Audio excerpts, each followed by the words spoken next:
So I'm going to show you how to use your Samsung S5 as a remote control for the TV. So if you go into apps, just click on Smart Remote. It will ask you to select a country or a region. So if I click on select country, United Kingdom, it will ask you to enter your postcode. So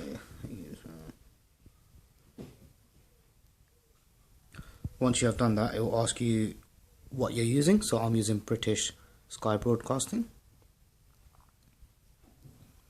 It'll ask you if you want to personalize it, which you can do that after, so I'm just going to skip this step for now. Accept.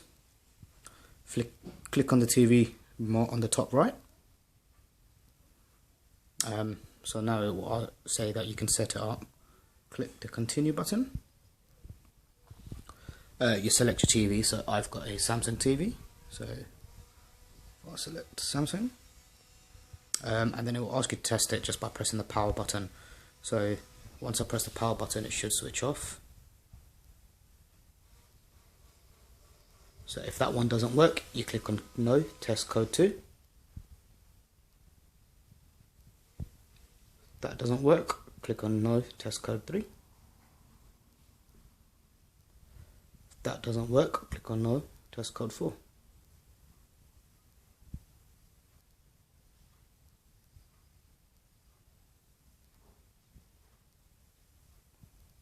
So for me it was code 8 that worked. So just click on yes, this code works, and then you can set up your set-top box.